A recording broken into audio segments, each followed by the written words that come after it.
potenciales aplicaciones es que, de ser biocompatible, por ejemplo, el microláser podría estar embebido dentro de un sistema de tejido o en alguna célula y podría ser utilizado como elemento de bombeo para una aplicación de contraste, por ejemplo, ¿no? Por ejemplo, aquí hay otra aplicación en donde este mismo es utilizado como un elemento de bombeo para aplicaciones de contraste para células que circundan la microcavidad que está ahí, ¿no? Obviamente hay estudios previos, sobre todo en esta publicación que están por aquí, en donde este sistema microláser pues, es biocompatible con el ambiente que lo rodea y sobre todo con el buffer en que circulan las células. ¿Sí? Otra de ellas es pensar en un sistema microfluídico en el cual tenga un elemento de una cavidad resonante que previamente pueda ser funcionalizada. Bueno, no creo que tenga, no, porque ya tiene todo el máximo. Yo sí escucho bien en audífonos. A ver, por favor, continúa. ¿Sí? Sí. Bueno, entonces, por el cual circulen un par de entidades o algunas entidades bioquímicas, biológicas, y que el sistema de resonancia, ¿verdad? En este caso el resonador, pueda ir captando ese reconocimiento conforme va circulando y se va adjuntando por algún reconocimiento bioquímico en el microláser, simplemente por una detección homogénea y sin ser específico. Muy bien, entonces sin más preámbulo,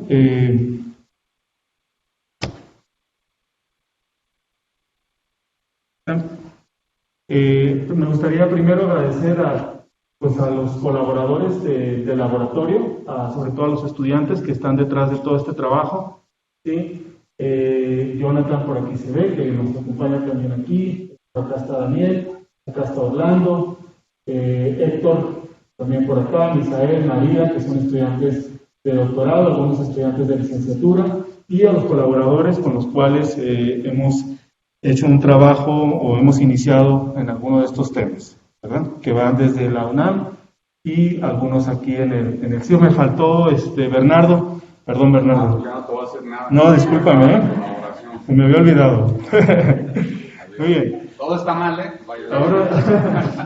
Ahora sí, la charla pues dicta de estos temas principales y les mostraré un poco cómo los fabricamos hasta cosas de microfluídica, que es una entrada muy breve, ¿no? Muy bien. En el 2017, aunque yo llegué a la DCI en el 2016, 2017, cercano al 2018, con un recurso aproximadamente de 20,000 pesos, ¿sí?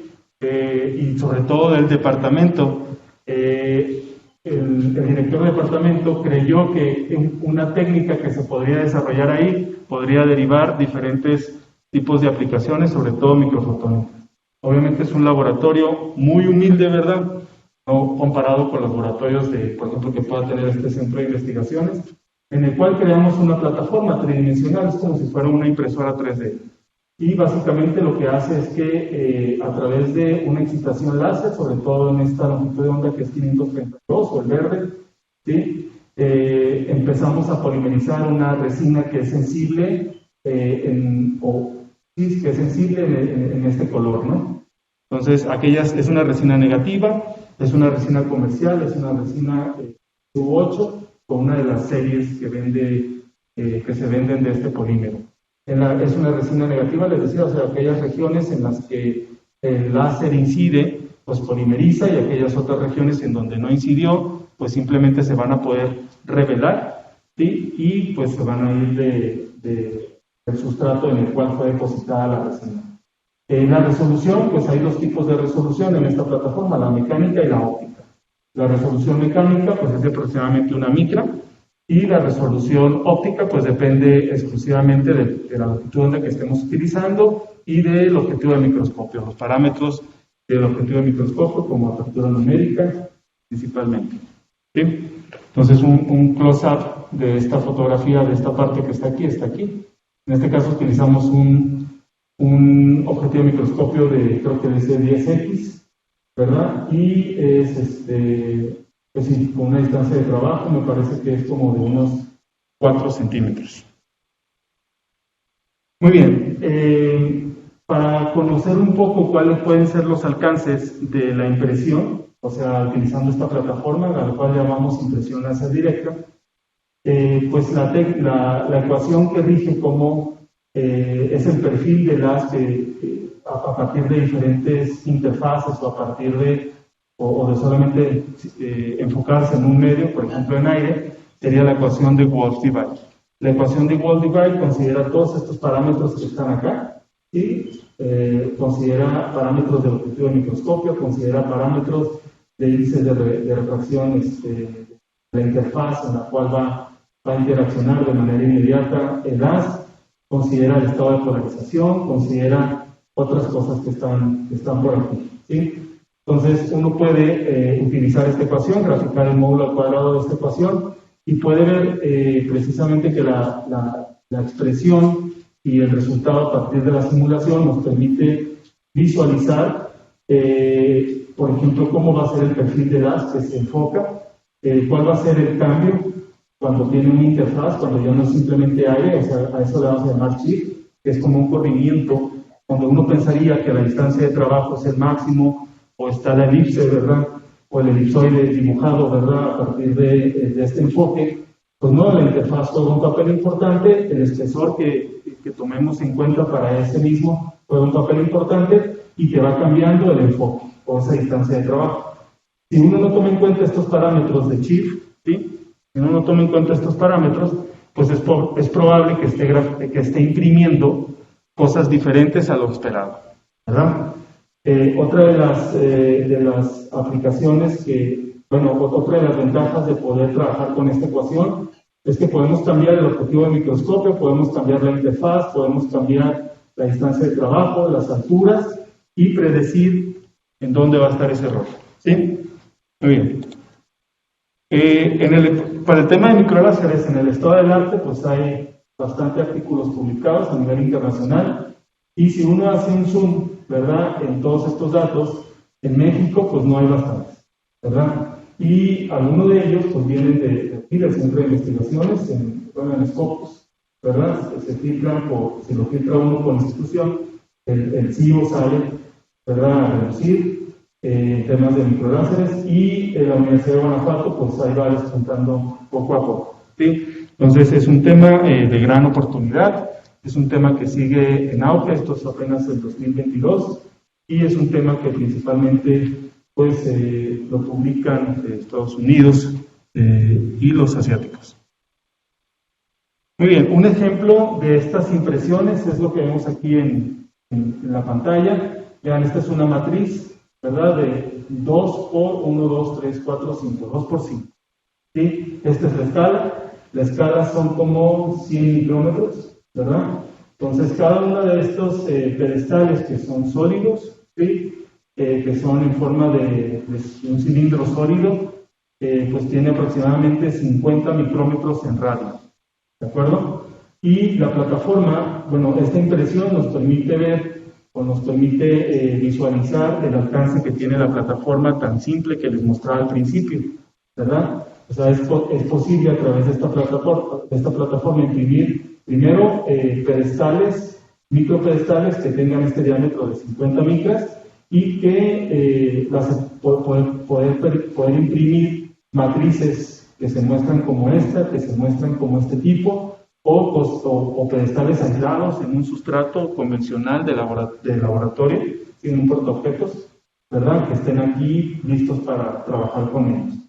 Muy bien, para el caso de microláseres, como todos sabemos en esta audiencia, un láser pues necesita un medio activo, una cavidad y un bombeo. ¿Sí? El medio activo es una molécula también muy comercial, ampliamente utilizada, que es rodamina, ¿sí?, o una de las series de rodamina, y la cavidad será el propio sistema del microcilindro, ¿sí? Y la excitación, ahorita les digo cuál es la otra excitación. Muy bien, entonces, en esta presentación, a diferencia de esta que está acá, el pedestal se imprimió directamente de la resina y el medio activo es una película que recubre o que envuelve como si fuera un regalo, ¿verdad?, el cilindro, cada uno de los cilindros, ¿sí? Entonces es una película que recubre al cilindro de manera homogénea y que tiene como un espesor de aproximadamente unos 5 nanómetros o 10 nanómetros, menor a eso. Muy bien. Y acá el sustrato fue previamente tratado mezclado, ¿verdad?, con la molécula, que es la rodamina, ¿sí? Y directamente se hizo la impresión sobre ese sustrato híbrido, sobre esa película híbrida. Les voy a pasar un poco, ¿quieres ver cómo se ve la película cuando está embebido la molécula, ¿no? Sobre esa, y tú lo pasas, ¿no, Bernardo? Sí. Sobre esa película que tiene la molécula, ¿sí? Pues uno deposita en un portaobjetos convencional y después hace todo el proceso de impresión láser directa. A la plataforma obviamente le decimos que imprima, por ejemplo, este tipo de matrices, que es una matriz de 3x3 con una separación específica que uno quiere entre ellos, ¿no? La resolución, dependiendo, por ejemplo, del portaobjetos o del objetivo microscopio que estemos usando, en este caso, pues la resolución oscilaba óptica entre cosas que podríamos imprimir de menores a 5 micras, como de 2 micras, 3 micras. Pero lo que vemos aquí, pues son pedestales con diámetro aproximado de 300 micras y acá con 50 micras. El gran problema de eso, ¿por qué no podemos acceder a reproducir o a imprimir esos patrones tan pequeños como lo marca la teoría de Goldbach? Es porque pues la resina tiene una de las bandas de absorción principales de la resina que estamos usando, pues es el verde y el azul, ¿sí? Entonces hay procesos térmicos y cuando se está solidificando hay procesos de esparcimiento y toda esa luz esparcida y toda esa luz de conversión de absorción a calor pues hacen que el propio cilindrito no pueda ser de esas escalas que les acabo de decir, sino que es un poquito más grande. Y a eso si le suman que la molécula activa, como la rojita que vamos a ver ahorita, ¿verdad?, absorbe en 532, pues el proceso térmico es mayor, y si el láser con el cual lo estamos imprimiendo va así, de arriba hacia abajo, ¿verdad?, empieza a generar primero una zona sólida aquí, y al láser cuesta mucho trabajo penetrar a la resina, entonces crea como discos montados sobre. ¿Sí? Muy bien. Si uno varía la concentración de este tipo de cosas, o la concentración en porcentaje en peso respecto al polímero uno puede crear más discos que pedestales, ¿sí? O puede crear pedestales más alargados. Entonces estaremos jugando con esa configuración. Muy bien. Resulta que en el laboratorio tenemos otro tipo de limitaciones, que es los ojos ópticos que tenemos. O sea, el espectrómetro tiene, bueno, en aquel entonces, cuando empezamos a hacer estas cosas, era un Ocean Optics convencional y tiene una resolución de 1 nanómetro, ¿sí? Entonces, si uno sigue, por ejemplo, la teoría de Whispering Gallery Mode, ¿sí?, las longitudes de onda de resonancia de un tipo de cavidad están en función de radio, de algunas transversal eléctrico, modo transversal magnético, funciones de aire, etc., ¿no? Pero sobre todo, esto está en función de la geometría.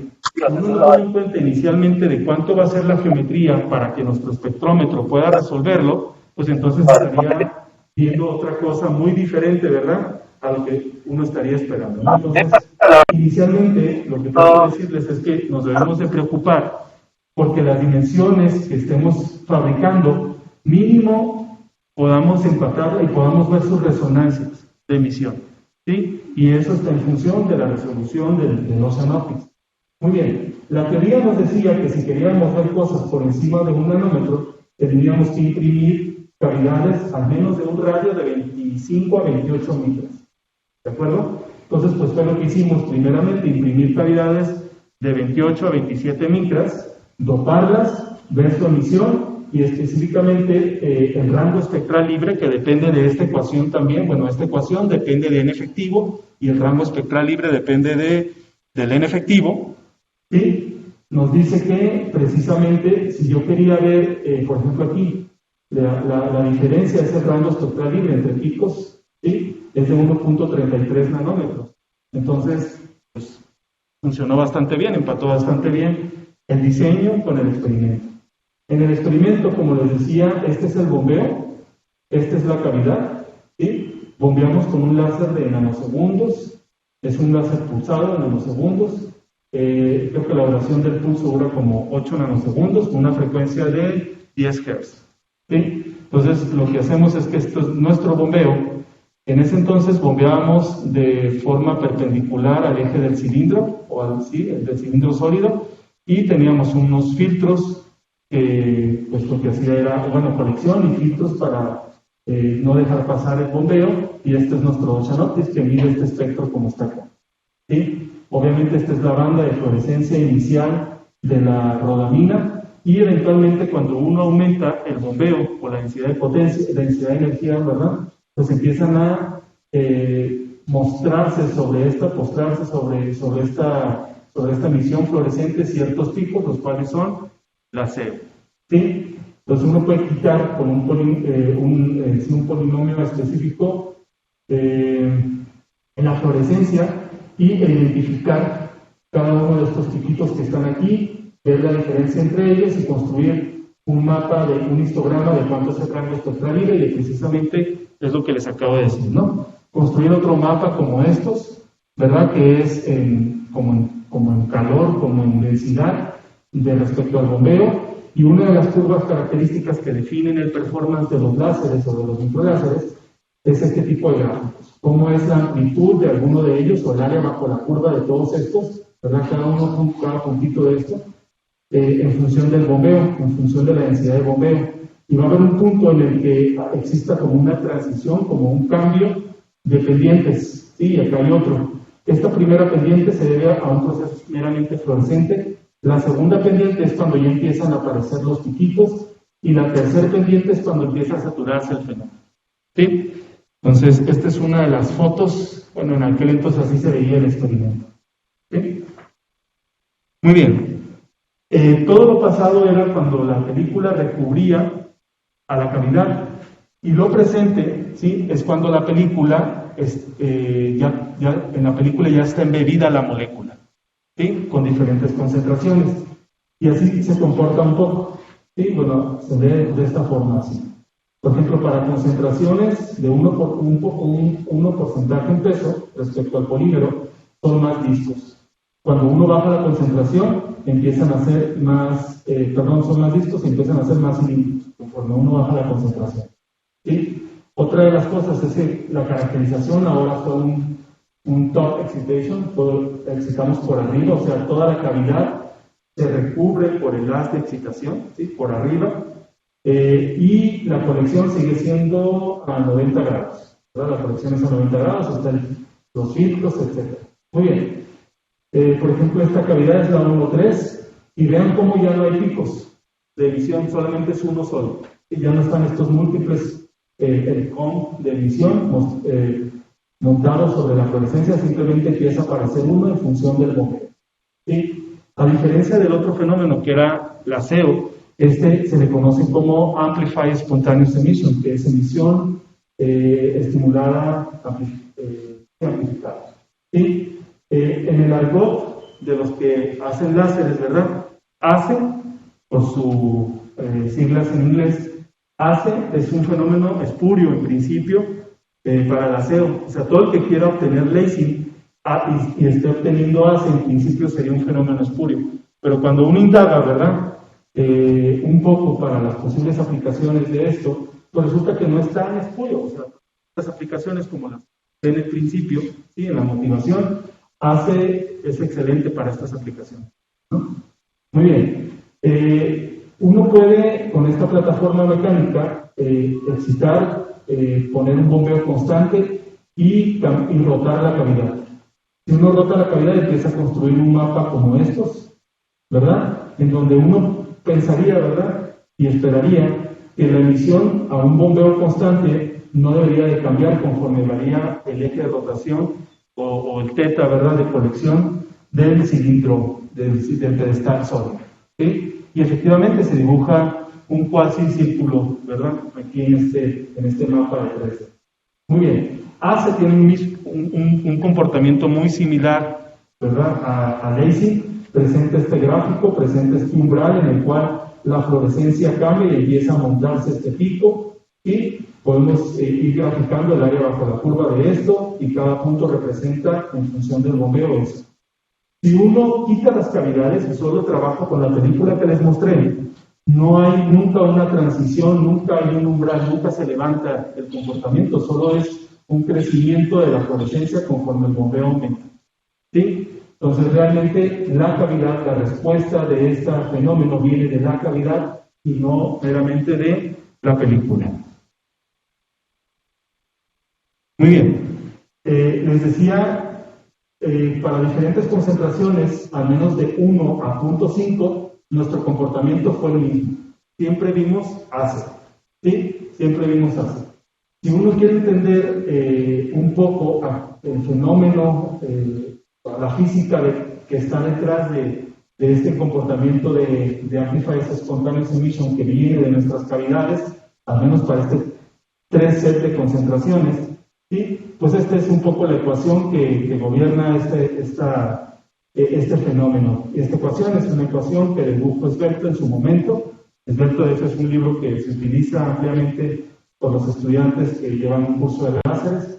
Y te dice, pues está en función de, esta es la intensidad ASA, está en función de la eficiencia cuántica, está en función de una intensidad de saturación, de un ángulo sólido con el que estás detectando, y G que toma otras variables en cuenta, que es una cross-section de la emisión, que es el número de estado energético del cual se está excitando, y un parámetro geométrico de la cavidad. La intensidad de saturación toma en cuenta, por ejemplo, al tiempo de caimiento de la fluorescencia. Entonces, todo esto pues nos dice que hay que hacer estudios previos sobre las películas que les mostré, ¿verdad? Para poder conocer tau, para poder conocer la eficiencia cuántica y para poder conocer la cross-section de la fotoluminiscencia. ¿Sí? Entonces hay que hacer estudios fotofísicos, todo este define el estudio fotofísico de cada una de las películas a diferente concentración. Por ejemplo, este es el espectro de fluorescencia de las películas y estos son los tiempos de decaimiento de fluorescencia de las mismas. ¿Sí? Y por acá están las eficiencias cuánticas. Y algo que debo destacar aquí es que precisamente la teoría para dye lasers dice que con una concentración mayor el performance de las cavidades es más pobre, ¿sí? Y con una concentración menor la cavidad funciona mejor, o un dye, una cavidad que trabaja con un colorante funciona mejor. Y sí, efectivamente, vean cómo esta es la concentración de 0.2, 0.4 hasta 1, ¿sí? Para cavidades con menor concentración, porcentaje en peso, la eficiencia cuántica es mejor y conforme la concentración, porcentaje en peso aumentó, la eficiencia cuántica colapsa, ¿sí? Y el tiempo de decaimiento de la fluorescencia también se hace menor. El que se haga menor, pues es cuánto dura, por ejemplo, la fluorescencia decayendo, ¿no? En una transición.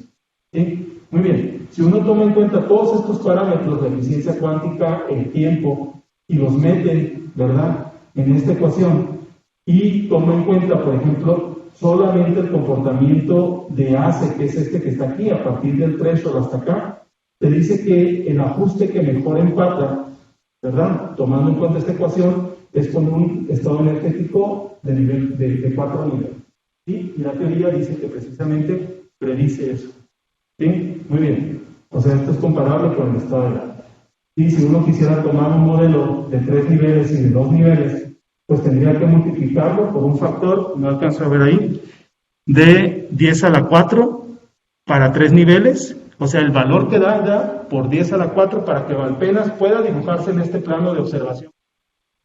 O si uno utiliza un modelo, por ejemplo, de 2 niveles por 10 a la 12, que es este que está acá.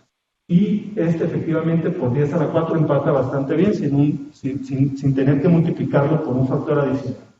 Muy bien. Y otro valor agregado de este trabajo es que si hay trabajos que presentan la teoría que yo les estoy mostrando aquí de manera son meramente teóricos, hay trabajos que se enfocan de manera experimental y este trabajo lo que hizo fue juntar las dos partes y demostrar además. Y así se cumple. Muy bien, si uno baja la concentración y quise aislar esto esta muestra de las demás. Esta es para la concentración de punto 2. No tenemos más ácido, ¿sí? Sino que empiezan a salir unos picos característicos a los cuales conocemos como lacing, ¿sí? Entonces, esto es para este set de muestras que están aquí. Y resulta que, bueno, el rango espectral libre es de aproximadamente 0.35 nanómetros. Todas estas mediciones fueron hechas con un nuevo Ocean Optics, ¿verdad? Que tenemos con una resolución de 0.2 nanómetros, una HR4000. Y este plot que define el performance en función del bombeo, pues ya lo conocemos bastante bien. Aquí es fluorescencia, el umbral, y el umbral me gustaría destacar que es de 0.11 microjoules por centímetro cuadrado, ¿sí? Y hay un proceso de saturación, hay un punto en el cual todo esto ya no crece más, sino que se empieza a saturar. Muy bien. Otra de las cosas que puedo decir es que, otra vez, todos estos datos son obtenidos con un pulso excitando la cavidad con nanosegundos, ¿sí? Con una frecuencia de repetición de 10 Hz, con un láser nanosegundos, con un bombeo en 532. ¿Sí? Cuando uno utiliza un láser de picosegundos, ¿verdad? Cuando uno utiliza un láser de picosegundos, con una frecuencia también de 10 Hz, ¿verdad? En vez de obtener emisiones como estas que están acá, obtiene este COM poblado de múltiples emisiones, todas a partir de una misma muestra. ¿Sí? O sea, esta muestra, por ejemplo, esta respuesta es de este, y esta respuesta también es del mismo, pero excitado con un láser de femtosegundos. Resulta que las transiciones en tau, es lo que creemos, ¿no? Las transiciones de tau, que es el decaimiento de la fluorescencia, cuando hicimos el estudio de esos fotofísicos que les decía, son del orden de nanosegundos.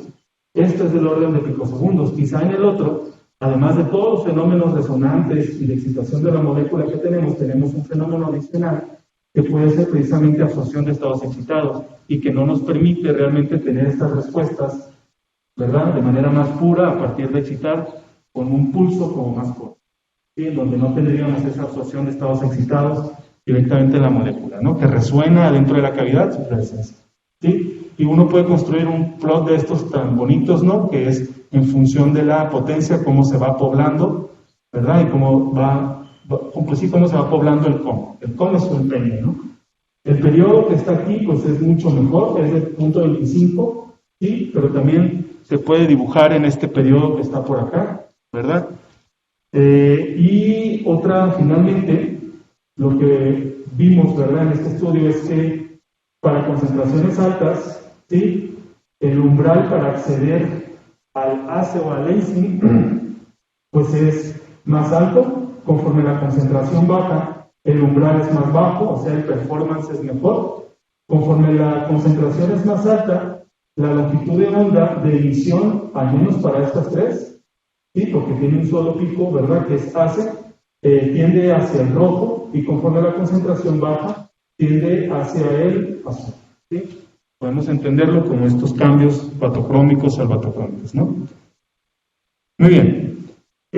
Otra de las cosas que hicimos es que si uno hace este estudio de 360 con ese tipo de plataformas, uno esperaría, les decía, una emisión constante como un círculo perfecto.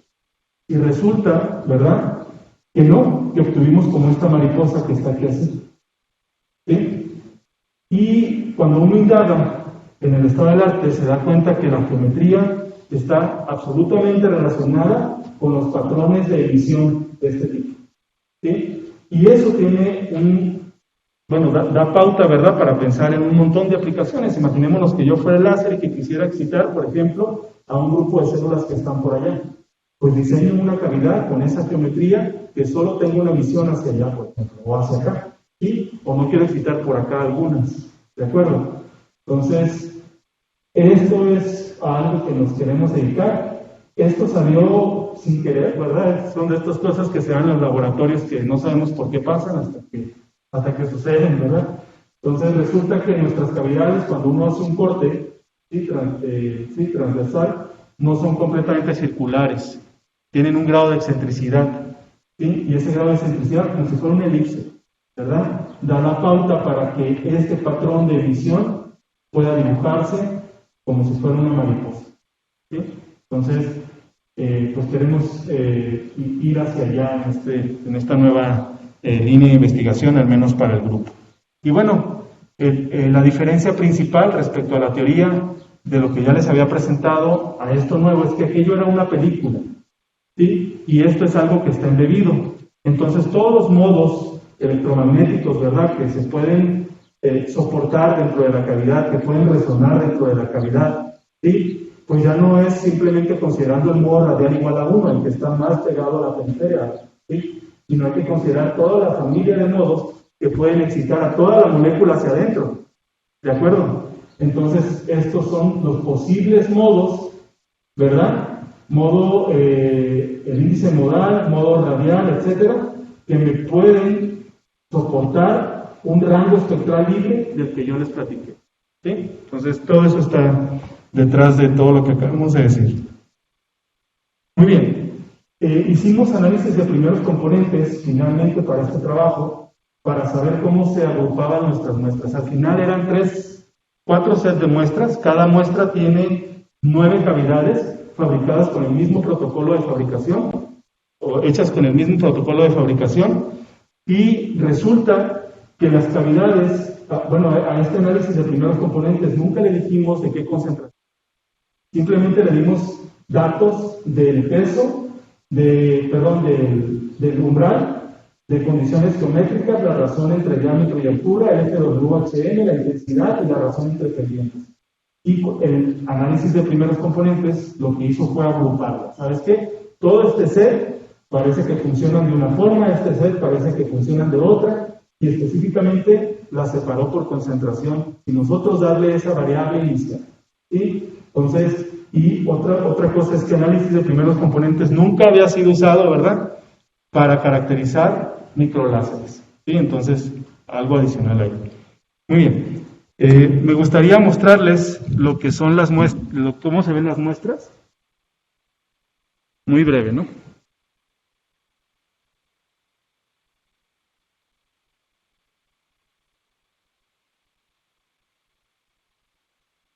¿Está? Una cavidad, de hecho yo ni lo puedo ver, ¿ah? Mis ojos ya no lo permiten, pero afortunadamente traigo no venía preparado, ¿verdad? Pero ahí están, ¿sí? Así es como se ven un set de 9 cavidades, ¿no? Algo así, ¿sí? Entonces, de esa película que ustedes tienen, ¿verdad?, uno lo mete a la impresora de impresión, al proceso de fabricación de impresión láser directa, y le dice que imprima un patrón como este. Y ahí se pueden ver disquitos montados sobre pedestales. Y entonces cada uno de ellos se excita. A eso yo le llamo un set o una concentración dada. Por ejemplo, este quizá es de 0.8, ¿sí?, de porcentaje en peso respecto al polímero inicial, que es SU8. ¿No lo ve? ¿Sí? Compartir todo.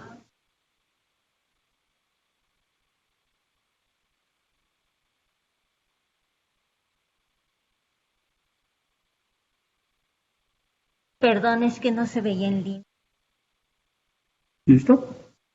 Bueno, le mostraba, ¿verdad?, a la audiencia, y le muestro ahora a la audiencia virtual, que estas cavidades se ven de esta forma, ¿sí?, en nuestro laboratorio. Estas cavidades están fabricadas sobre un sustrato, un portaobjetos convencional, ¿verdad? Y a eso yo le llamo una matriz o un set a una concentración fija, todas fabricadas bajo el mismo protocolo de fabricación, todas, ¿sí? El diferente set tiene el mismo protocolo, pero crea patrones geométricos diferentes debido a la concentración. ¿De acuerdo? Muy bien. Entonces, se los voy a pasar y a ver si sus ojos, ahí, nada más sin meter el dedo, ¿no?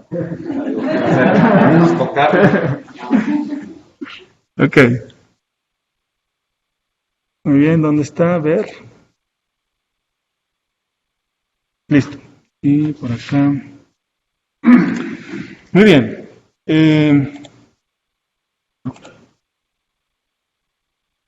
Este es otro tema que pasaré de forma muy breve para ya no agobiarlos.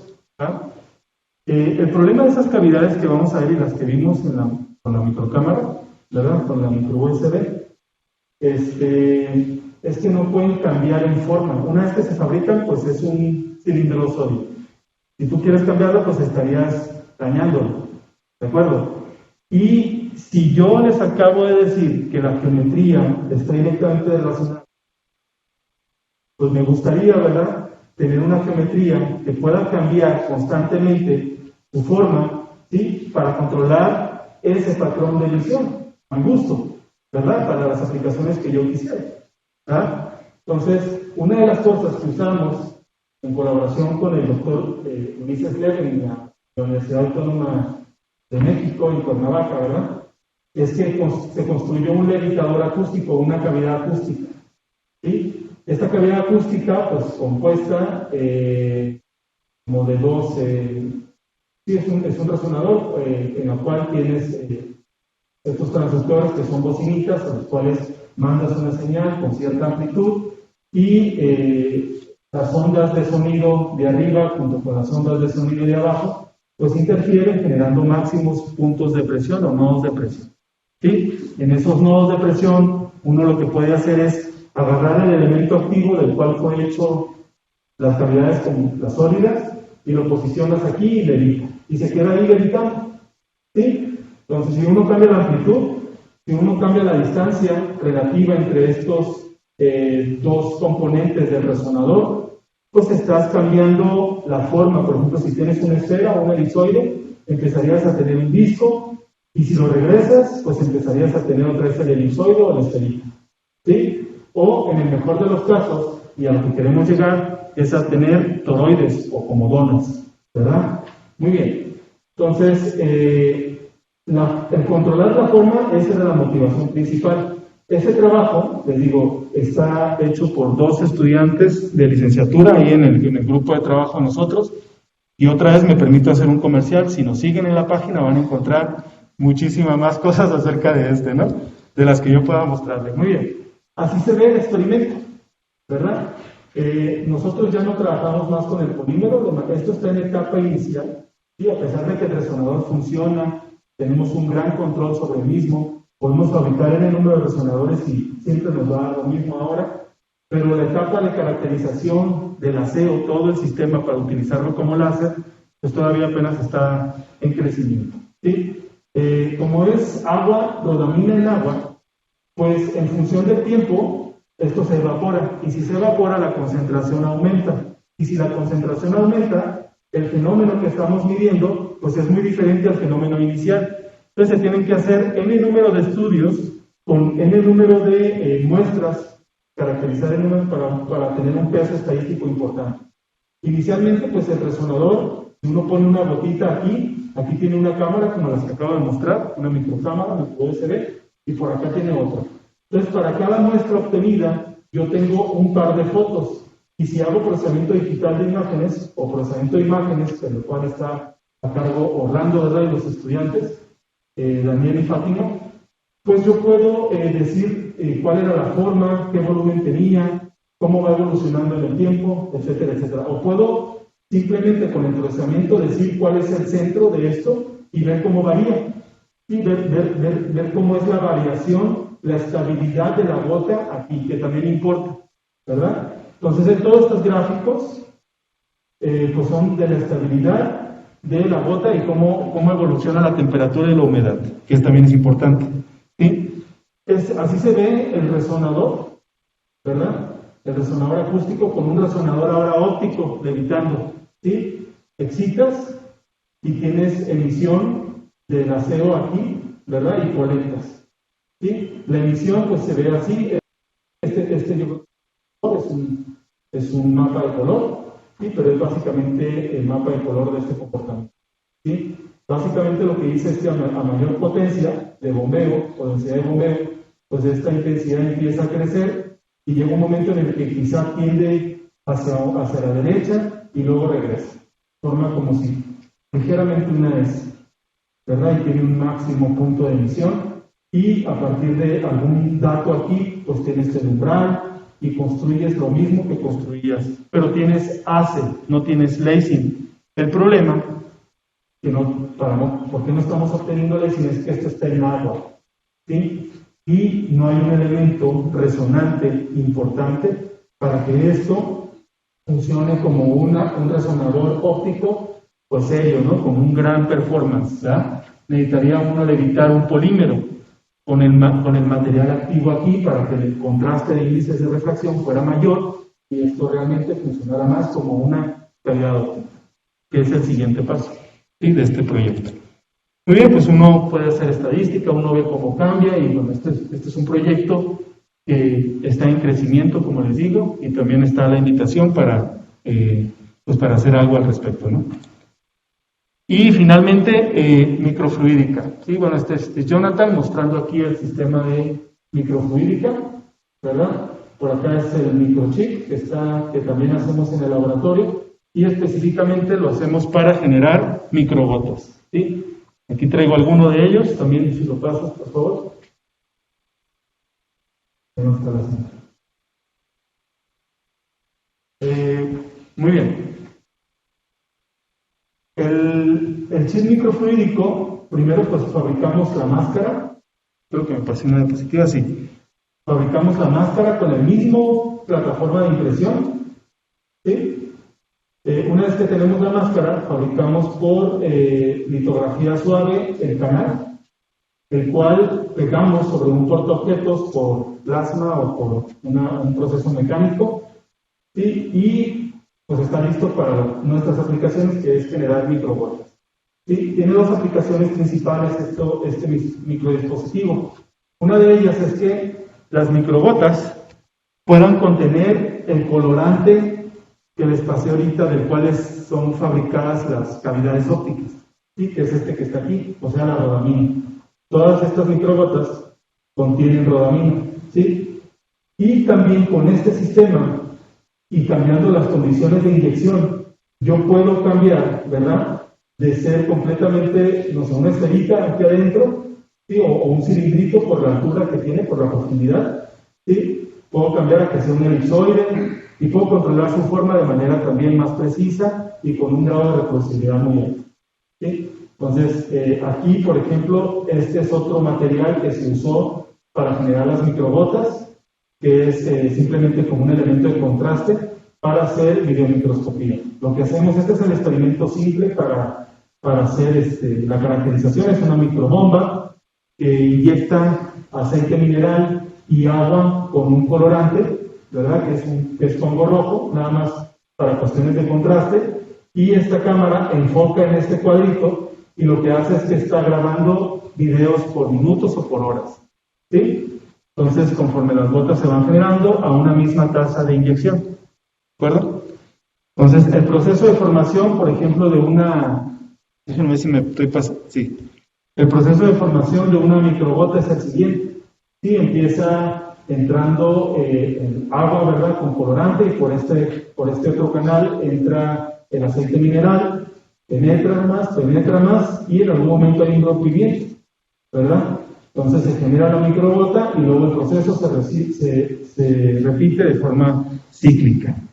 ¿Sí? Todo esto es el algoritmo que se usó y que se diseñó y se creó, ¿verdad?, en nuestro laboratorio para el procesamiento digital de imágenes, para contar las gotas, para ver su condición geométrica. Y uno pensaría que no hay diferencias entre cada una de ellas, ¿verdad? Pero cuando uno sigue el patrón de longitud, por ejemplo, la longitud de cada una de ellas, y se da cuenta que a una tasa de inyección constante, la longitud de cada una de ellas varía de esta forma.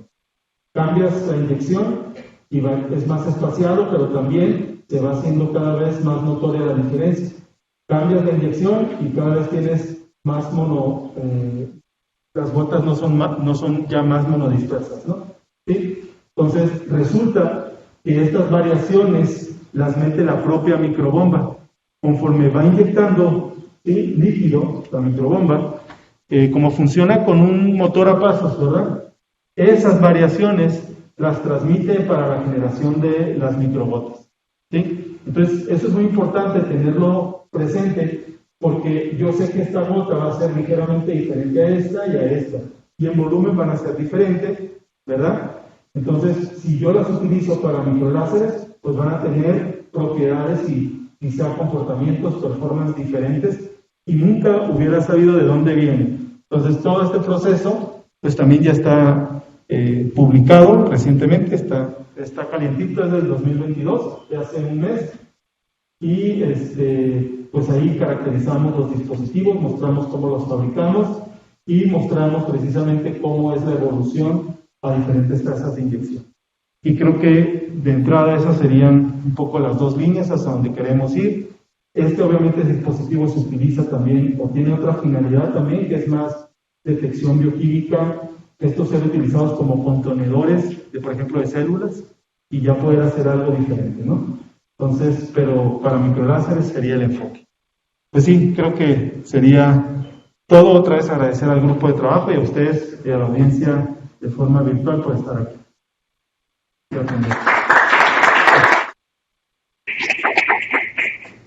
¿Sí regresaron todo?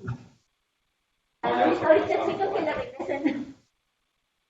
Muchas gracias, empezamos con Bernardo. ¿Qué tal, Rigo? Gracias Bernardo, por olvidarte de mí. Discúlpame, de nuevo.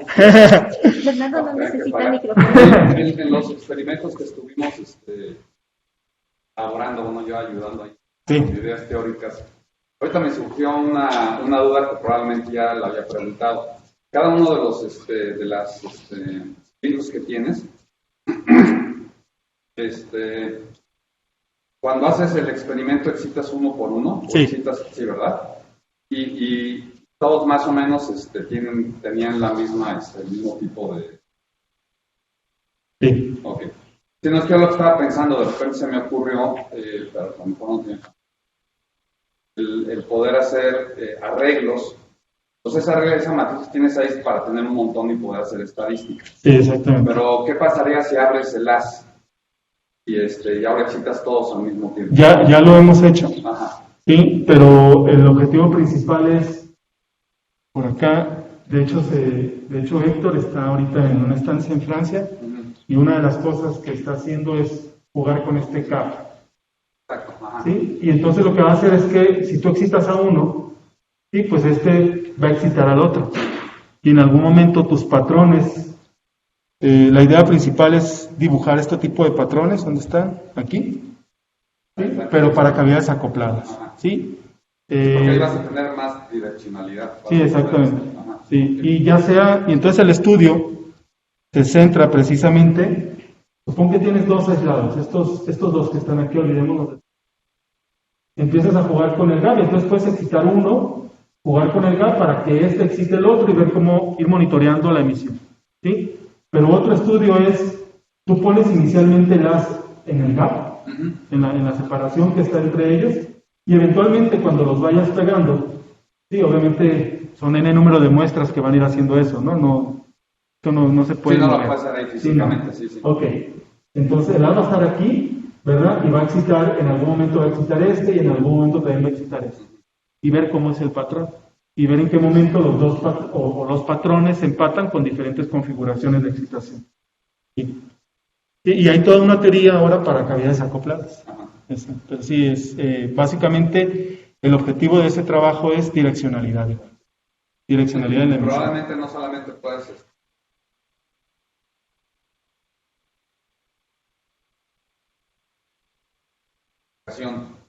Puede ser. Tengas los dos modos, sí, se sumen, ¿no? En algún momento, exactamente, los modos empiezan a pasar, o sea, empiezan a resonar las dos y empieza a migrar tanto este soporte de luz en cada uno de ellos.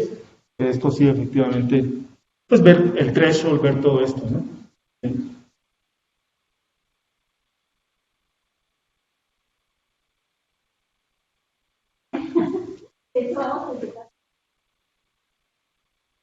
Hola, Roberto. Sí, hola.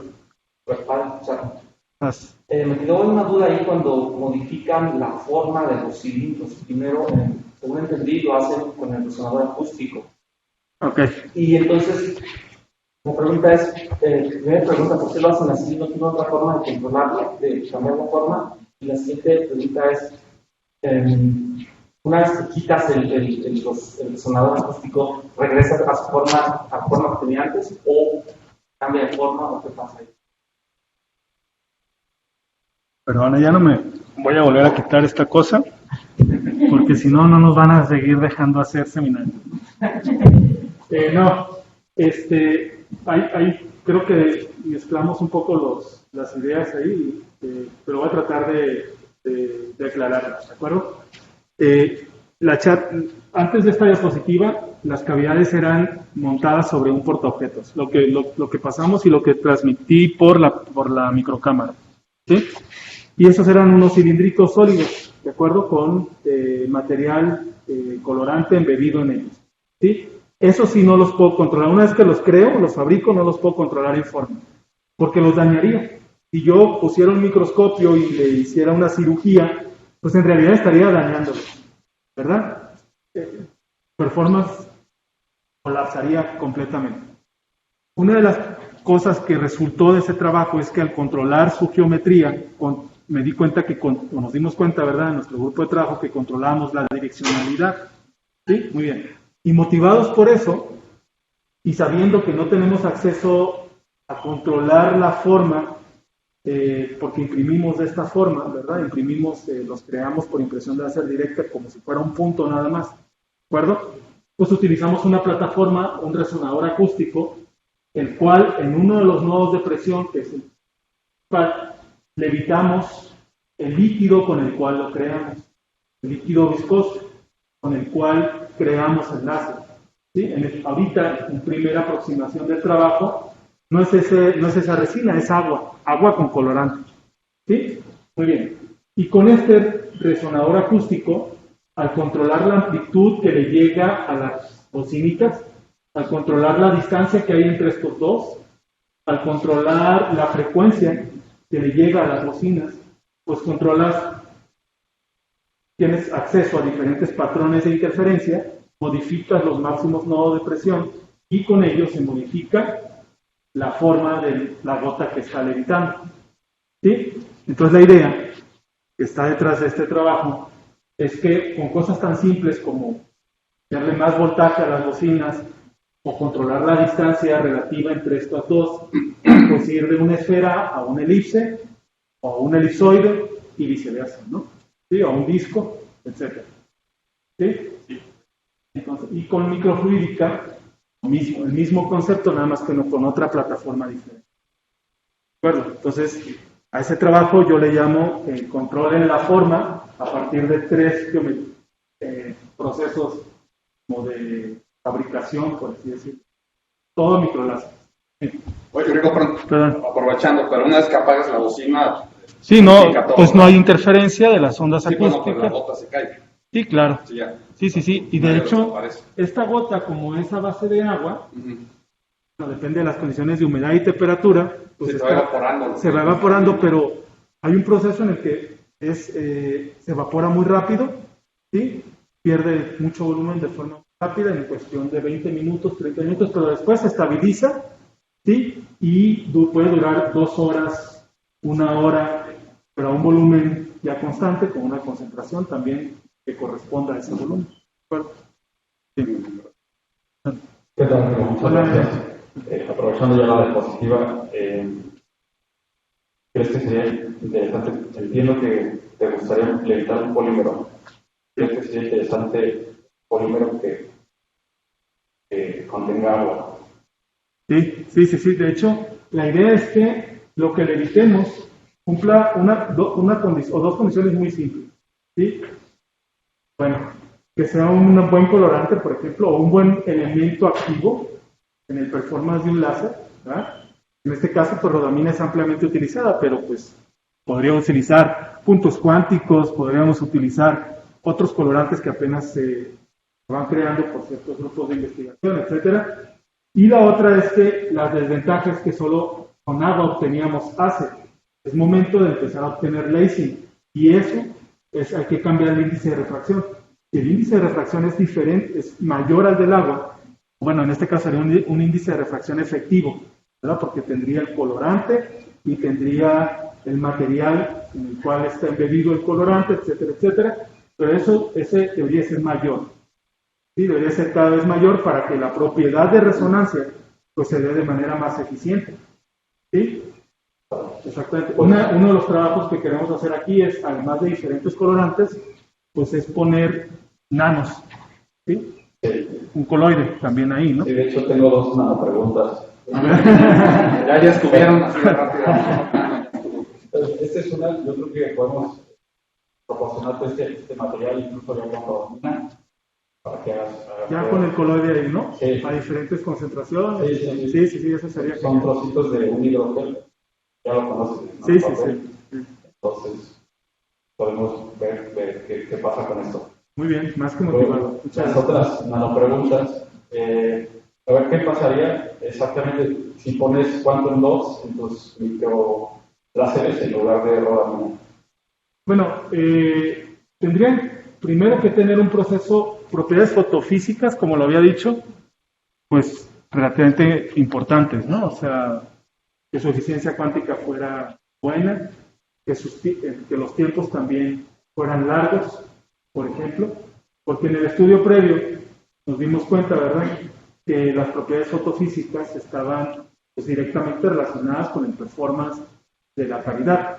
Y entonces, entre mejor tienes un compuesto con mejores propiedades fotofísicas, por así decirlo, pues funciona mejor como un elemento de la serie, ¿sí? Entonces, si esos quantum dots cumplen esas condiciones que acabo de decir, pues yo creo que sin ningún problema uno puede evitar quantum dots también. Pero yo me refiero más a los pilares estos. Ok, sí, pues también se En puede... lugar de que tengan rodamina, si tuvieran quantum dots, ¿tú crees que sería ventajoso? En algún momento lo hicimos con colaboradores ahí del CIO, que es el doctor Cristian, y en algún momento también con Gabriel y con Jack, un postdoc que estaba aquí, ¿verdad? Pero el proceso era, bueno, el tiempo en el cual lo estábamos haciendo era cuando empezábamos a hacer todo este tipo de cosas y no era tan eficiente como está ahorita. Y se fue Jack y con él se fueron esas ganas, ¿verdad?, de hacer estas cosas, entonces como que está en stand-by. Y yo creo que es el momento quizá de seguir explorando. De hacer Y la otra pregunta es ¿qué fenómeno esperarías si decoraras estas estructuras, estos pilares con partículas metálicas? Sí, esa es una muy buena pregunta. En algún momento yo tengo una publicación de una esfera recubierta de ROTS, ¿sí?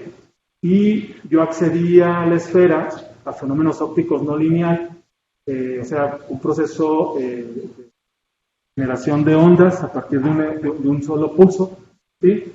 Entonces iba a fabricar, y a diferente bombeo obtenía un COM, y lo que decía es que con nanopartículas todo ese proceso era más eficiente, o sea, el umbral en el cual los picos, los COMs, los peines de frecuencia, ¿verdad? Se llaman peines de frecuencia, en un fenómeno no lineal de tercer orden, ¿verdad? A base de un fenómeno tipo Kerr, ¿sí? Empezaban a salir más tempranos, por así decirlo, el threshold era más bajo, con nanorods.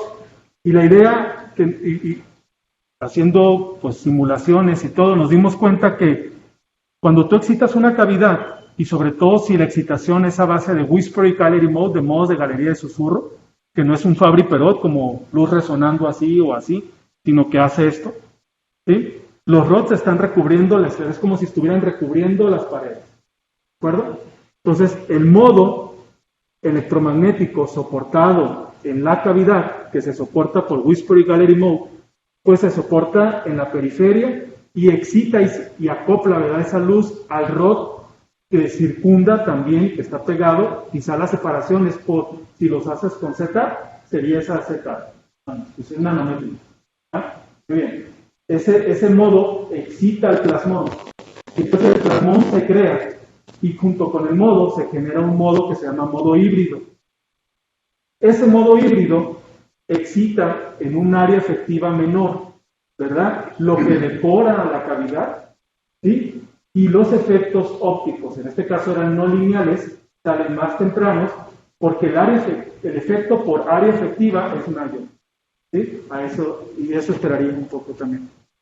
Muchas gracias, Iván. Sí, de nada. Tenemos una pregunta de Gabriel conferencia virtual, primero la vamos a... Buen día, gracias por la charla. Han intentado generar ondas acústicas estacionarias en el volumen de microláseres para vincular las frecuencias de resonancia. A ver, otra vez, para vincularte. Han intentado generar ondas acústicas estacionarias en el volumen de sus microláseres para manipular las frecuencias de resonancia. No, todavía el trabajo está en esta etapa, ¿sí? O sea, muchas gracias por la pregunta. Y el trabajo está en esta etapa en la que simplemente utilizamos el resonador acústico para generar esos puntos de interferencia máximos no de presión y poder evitar, ¿sí? Y de hecho no lo sé si esas ondas acústicas estacionarias, ¿verdad?, pudieran o están ahí presentes en esta cavidad de hora óptica, ¿sí? No hemos indagado en eso, ¿sí? Entonces yo creo que eventualmente pues esa es una área de oportunidad, ¿sí? Otra pregunta.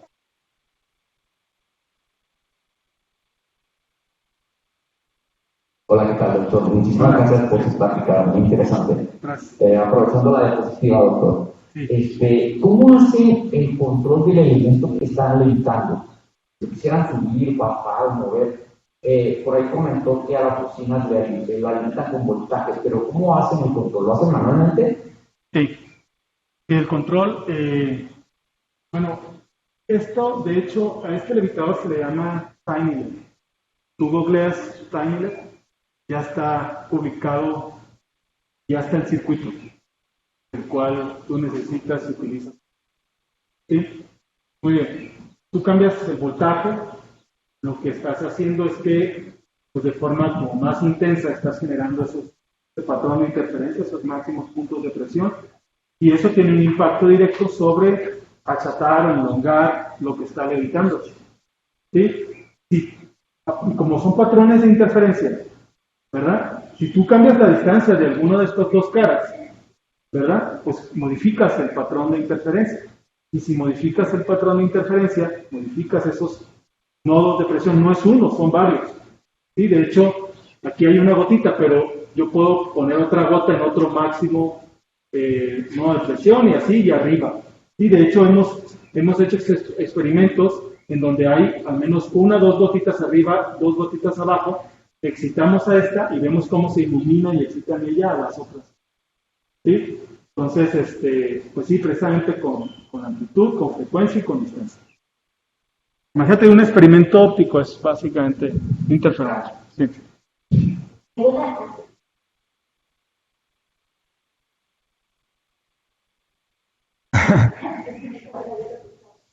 Hola, ¿qué tal, doctor? Hola, Samuel. Yo tenía, bueno, más bien tengo unas preguntas. ¿Estas o cuáles? Las de microláser, las que son como... Estas. Sí, exacto. Esas, ¿verdad? Sí. Ajá. O sea, ¿esos cilindros son cilindros completamente sólidos o están huecos por el centro? Son sólidos. O sea, tú tienes una película inicial que depositaste sobre un sustrato, ¿sí? Y lo que hace es que llega la luz y pues hay un cambio fotoquímico, ¿verdad? Hay un crosslinker, ¿verdad? Se empiezan a generar todos estos, una cadena polimérica a partir de muchos monómeros, pues esa es la resina, ¿no? ¿Sí? Y el elemento que activó eso fue luz, ¿sí? Y es negativa, entonces donde excitas, ahí creas todo lo que acabo de decir, y es sólido, o sea, al menos que tú jugaras con la polarización y tuvieras un tipo de polarización que te pudiera imprimir una dona, por ejemplo, podrías acceder a eso. De hecho, ¿recuerdas en Debye-Wolf? Perdone. Debye-Wolf te dice que precisamente el estado de polarización lineal, circular, elíptica, etcétera, pues tienes ese acceso, ¿no? Tú puedes, o con un modulador, o con un, simplemente jugando con el estado de polarización, puedes transmitir ese patrón. Bueno, la pregunta era dirigida si había mucho cilindros sólidos, sino huecos para tener estos modos de galería como de claridad de dirección, y algún proceso de optimización como para generar, amplificar más su láser No. Eso era preferente. Sí, nosotros no, pero el grupo de donde viene, un poco de donde, al grupo que hemos seguido, sí, ellos sí, aunque no es enfocado a microláseres, simplemente a procesos de fabricación. Sí. Y la otra es el premio de frecuencias, que es el que mencionó que era mucho mayor con picos. Sí. Ese número, bueno, en ese la duda sería como, ¿cuál es el FSR de esa? Es .25 nanómetros. Sí. O sea, cada punto 25 nanómetros, obviamente, pues esta cosa se va separando, ¿verdad? No es constante, no debe ser constante, ¿sí? Pero aproximadamente .25 nanómetros hay una emisión, Ok. ¿sí? Hay ¿Y una han emisión. hecho alguna idea como para que estos picos tengan más o menos la misma amplitud? Bueno, es que tienen una tendencia. Sí, Pero como para que es, usar algún pico, no sé, para usarlo para resonancia o algo así, tendría que tener una amplitud, ¿no? sí. Entonces, No, o sea, muchos de estos conceptos creo que están más relacionados con fibras, en donde tienes una emisión, se mete a un proceso de amplificación y amplifica, ¿verdad? Sí, pues podría ser lo mismo, pero pues tendríamos que encontrar el elemento que pueda pues amplificarlo, que pues, quizá podría ser otro resonador o no lo sé. Sí, precisamente. Gracias. Pues muchas gracias, ya no tenemos más preguntas de la audiencia virtual y tampoco tenemos preguntas aquí. Le agradecemos nuevamente a Rigoberto por su presentación. Gracias. Y le haremos llegar